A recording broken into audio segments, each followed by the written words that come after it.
Guys, so ngayon titignan po natin ano makikita natin sa love reading ng collective. Sorry guys, walang videos for the past few days. Medyo na-busy kasi nag-travel, ganyan. Yeah. Love reading ng collective.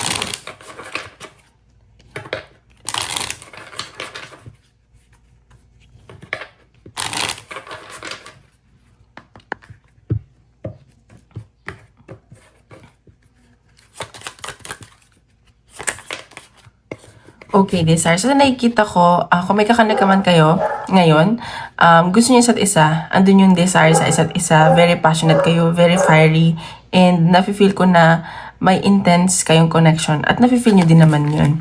And pero sa nakikita ko, pinag-iisipan nyo to nagme-meditate kayo, ganyan, and meron ako nakikita ditong LGBTQ, baka na-involve kayo sa same sex, and sa nakikita ko, tanggap nyo naman isa't isa.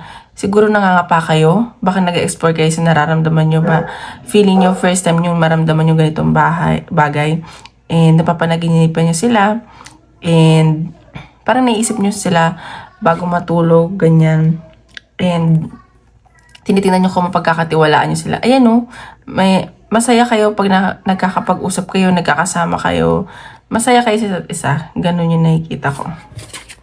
So, tingnan pa natin.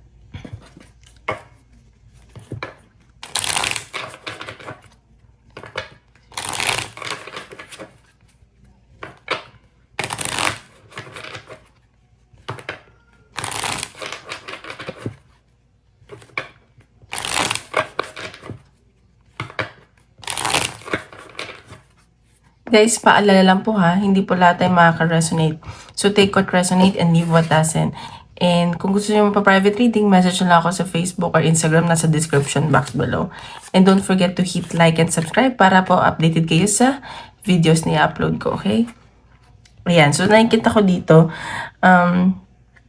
baka may mga blockages, and namimiss nyo yung isa't isa na person mo. Wala masyadong pag-uusap, pero limited lang yung pag-uusap, pero may nakikita akong pag-uusap na paparating, biglaan lang. And meron someone dito gusto makipag-communicate sa inyo, pero nagdadalawang isip sila. Alam mo yun, Kasi baka kasal sila, focus sila sa pera nila. Ayan, nakikita ko pares ka ng energy. And nai-stress ka dito, nag-overthink ka. Napapaniginipan mo to or sila. Mahal yung isa't isa. Ganun yung nasisense ko. Tingnan pa natin.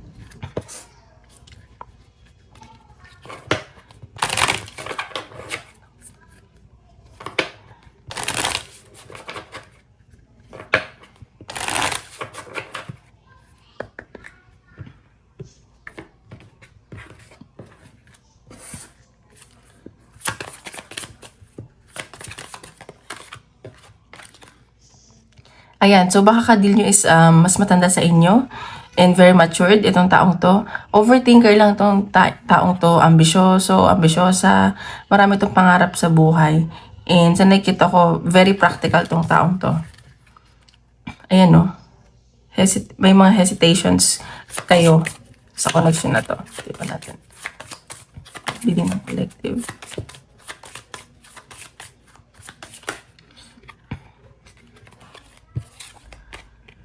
Ayan, so, ina-isolate niya yung sarili niya. And sa nakita ko, parang detachment, ganun. Kasi malaki yung ego nitong taong to. Siguro nagtatrabaho to sa government as well. And meron malaking pagbabago sa buhay niya.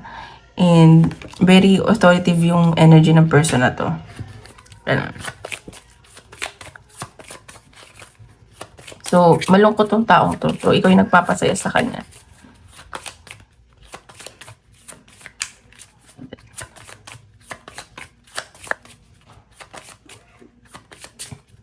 Pa natin. Okay, so ayan. So nakikita ka niya. Alam mo ba yung nafe-feel niya na parang home ka niya? Ganon yung nasisense ko. Kasi nakikita ko na-involve ko rin sa dalawang tao. And ano ba to? Parang nagiging comfort ka ng taong to. Isa sa kanila, nagiging comfort ka.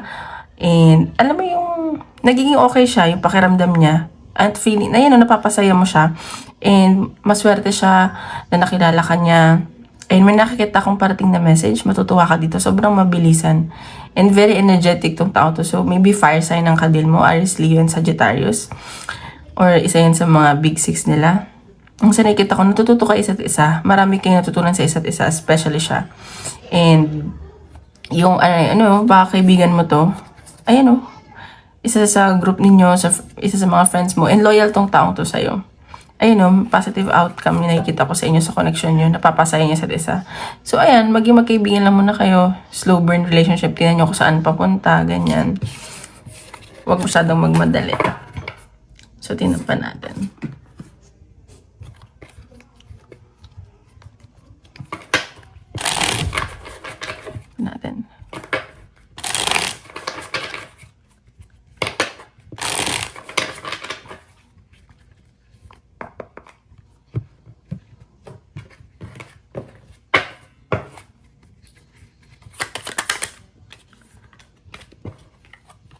So, ayan. So, nakikita ko, nagdadasal ka kasi sa love life mo parang nawalan ka ng hope, tapos parang may dumating na tao sa'yo, or siya, na parang nakapag-renew ng hope mo. May matutupad ka ditong wish. Ayan magdasal ka lang daw, manalig ka, at matutupad yung wish. And nakikita ko itong taong pinagdadasal ka din.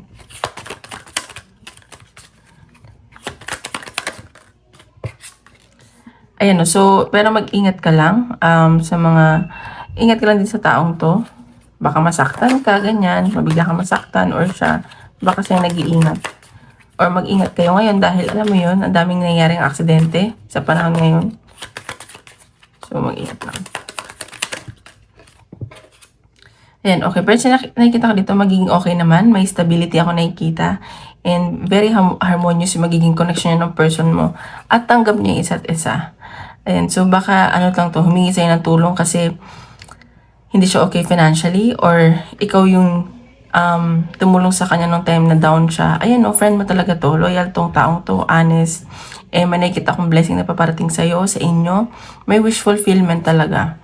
So, ayun lang, may mga indifferences lang kayo na kailangan yung, baka mapag-awayan nyo, pero ayaw nyo mawala sa isa't isa And swerte talaga isa't isa. So, ayun, ingatan nyo isa't isa. Ganun. Tingnan pa natin.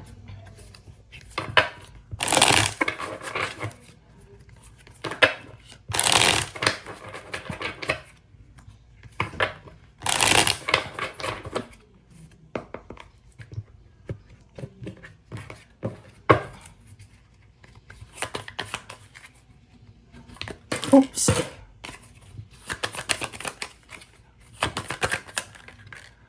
Ayan, so 10 of Pentacles. So, ikaw kasi, tsaka yung taong to, naghahanap sila ng long-term commitment. So, parang sa inyo nila nakita to.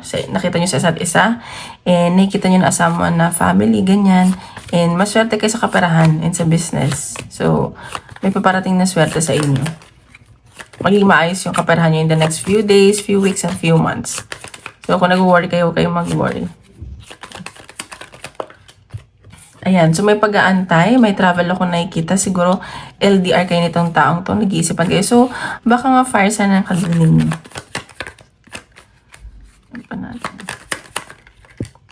Ayan, so, baka nga yung iba sa inyo, or itong taong to cold, ganyan, problemado sa pera, kaya siguro medyo wala sa sarili. So, intindihin nyo na lang, kasi normal yan Pero nakikita ko magiging okay naman daw. So, passionate itong taong to sa'yo.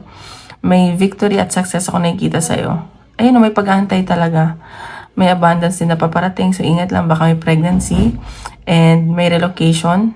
And kailangan mo din mag-move forward. Huwag ka nang mag-hesitate. Kung ano man yung kailangan mong kalimutan from the past. So, magiging masaya ka. Yung family mo. Ayun may na-involve talaga sa'yo. Dalawang tao. Yung isa mahal ka. Yung isa tahimik lang. Ganyan. So, tingnan pa natin. Ano yung nararamdaman sa'yo at intention itong taong to.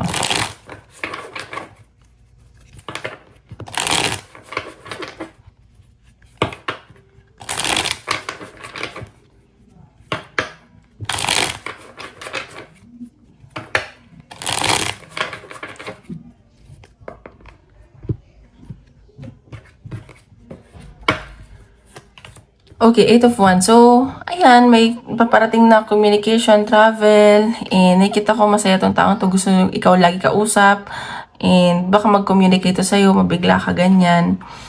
Ayan o, magkalayo siguro kayo. Okay. So, may nararamdaman to sa'yo. So, medyo naguguluhan siya, nag-contemplate, nag-iisip-isip. And maybe itong someone nito is nagtatrabaho malapit sa water, seaman, cruise ship, ganyan, or malapit lang sa water, ganun. Ayan, so, masaya tong taong to sa'yo, nag-enjoy, and masaya siya pag nakakausap po niya, puro one, so baka nga fire signs, and meron din water signs dito. Napapasaya mo tong taong to. Ayun no. Pero may na-involve din sa kanya iba eh. Pero hindi to umaamin sa'yo, hindi nagsasabi. So mag-ingat ka lang din kasi may mga tinatago din siya. Ayan no, may involve pa rin sa'yo iba. Or siya. Very passionate tong taong to sa'yo. And sa nakikita ko, very drawn to sa'yo. Alam mo, hindi rin niya maintindihan yung nararamdaman niya. Ayan no, nakikita ka niya as pang matagalan, long term, ganyan. And swerte, feeling niya, sobrang blessed nga niya na nakilala ka niya. And nakita ko, gusto naman niya ng long-term stability with you. Kung hindi man kayo ngayon, so nakita ko, gusto niya na magtagal kayo. Or as friends, ganyan. Ayun, may new beginning na paparating. So, namimiss ka na itong taong to, iniisip-isip ka, someone from the past to. And nakikita ko na ginagamit niya kasi yung instinct niya. Baka mag-offer to sa'yo. Minamanifest ka din niya and hoping siya. Ayan, so tingnan natin. Ano yung pwede niyang gawin move sa'yo? Ano yung next move na gagawin niya towards you? Ay!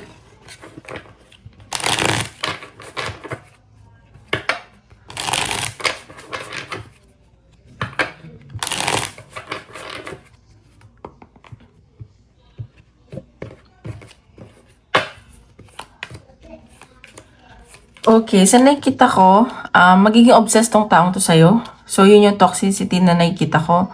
And sa nakikita ko, may itatago pa rin siya. May mga hindi siya aaminin sa'yo. Pero mamanifest ka niya kasi parang dadasal ka niya eh. Sumasakit yung ulo niya to kakaisip sa'yo.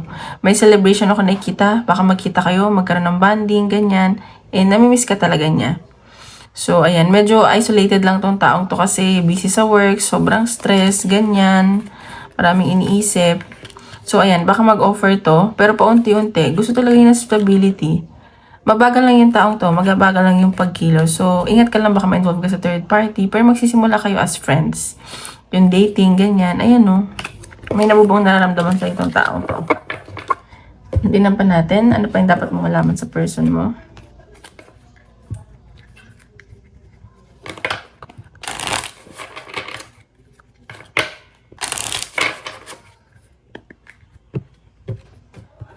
Ang dapat mong malaman sa person mo?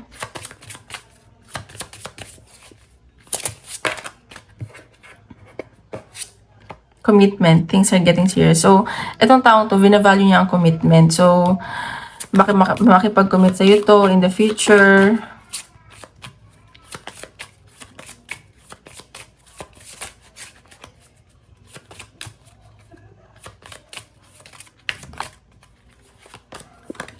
So, ayan, baka meron pa siyang dinidil someone from the past or meron someone siyang kadil ngayon na hindi niya sinasabi sa'yo, ganun.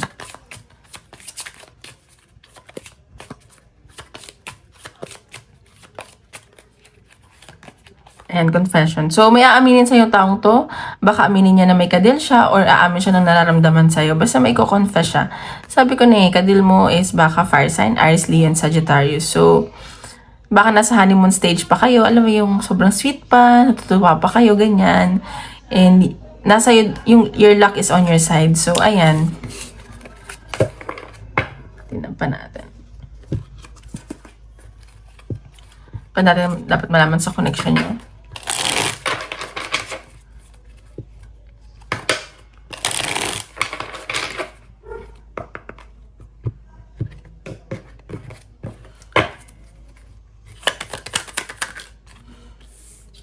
Okay, so nakikita ko, meron siyang kailangan i-let go from the past. And alam niya na wala ng second chances doon. At nasasaktan pa kasi itong taong to eh. Or ikaw to. Yun yung blockages sa connection nyo. Pero nakikita ko may pag-travel. Baka nga magkalayo kayo, magkikita kayo, ganyan. And parang panibagong feeling to kasi sa kanya eh. Ayun o, may mangyari unexpected. Hindi mo to ina-expect. So, maraming possibilities na mangyari, magaganda. So, ayan o. He or she feels home with you talaga. So, tingnan pa natin. Ano yung messages sa'yo nitong tao to? Anong gusto niya sabihin sa'yo?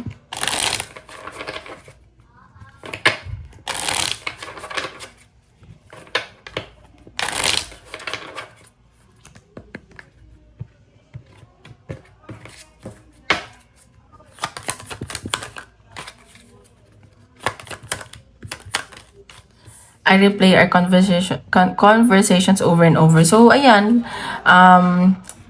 Tawag dito, ini-stalk niya yung, binabakrid niya yung mga usapan nyo, yung mga pinag-usapan nyo, ganyan. I regret lying to you. See, sabi ko sa inyo may pagsisinungaling to, may mga tinatago. Pero pinagsisisihan naman yun. So, baka nga, umamin to sa'yo, ganun. I am not available. So, siguro hindi pa siya available ngayon. Kaya sabi ko nga, kaya siya mabagal siguro.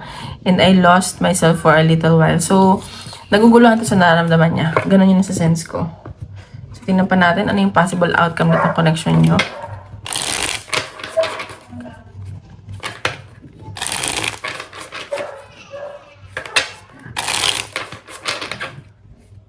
Tingnan natin. Possible outcome ng collective love reading.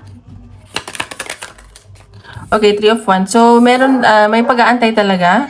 Nakikita ko na may pag-travel din. And confident kayo. Medyo nahihirapan lang kayo kasi magkalayo kayo. Ganyan. Tingnan pa natin.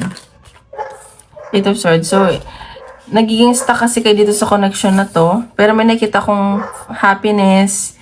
And parang pamilya na kasi turo nyo sa isa't isa. And meron din emotional stability sa inyong dalawa. Alam mo yung pares kayo independent. Ganyan. Ayan o, may pag-travel at na-inspire kayo sa isa't isa. May bagbabago talaga na mangyari sa inyo. So baka nga nag-work kayo sa malapit sa water. May communication talaga o. So baka magkita kayo, ganyan. And sa nakita ko, meron dito kasi nagko-contemplate. Yung alam mo yung nabobore, ganun. So, mabobore. So, ayun, pag-isipan nyo lang mabuti. And sa nakita ko, very charismatic kayo sa taong to. Passionate yung tao to sa inyo. May communication talaga eh. Parang mabilisan lang, ganyan. So, tingnan pa natin. Parang mabilisan lang yung mga nangyayari. Yung mga ganap. Tingnan pa natin. Message sa inyo ng universe. Message sa inyo ng universe. Message sa inyo ng universe.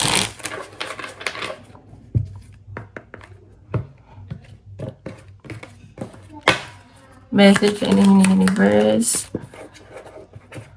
Okay, negativity is blocking the path from success. So, ayan, wag lang kayo masyadong negative kasi baka yun yung blockage sa inyo, sa situation nyo.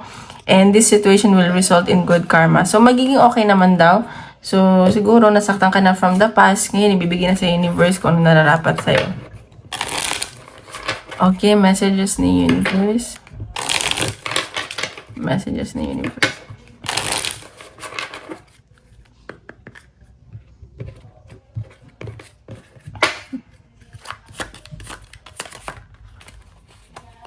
Natin messages ni universe.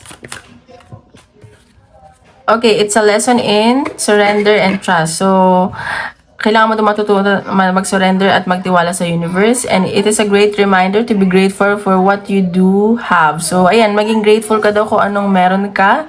Kasi yun yung importante. Parang i-bless ka pa ni universe lalo. Okay? Tingnan natin. Advice from universe naman.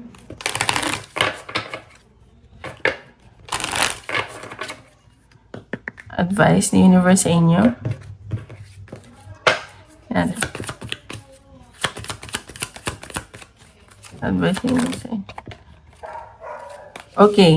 Endings are inevitable. So, kung may ending na nangyari sa inyo, hindi naman daw maiiwasan yan. Pero may new beginning na paparating.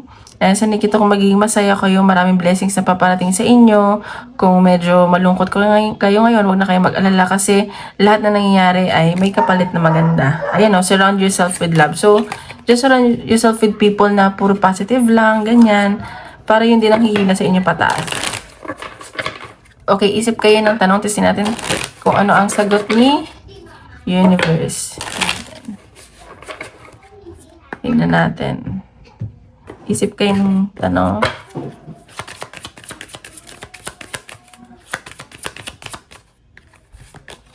If you believe. So, ayan, kung maniwala ka lang, ibibigay sa universe, ganun mag-manifest. Maniwala ka na nakuha mo na para matupad. Ayan, the situation will improve, magiging maayos daw kung ano man situation na meron kayo ngayon. So, yun lang guys. Maraming salamat po.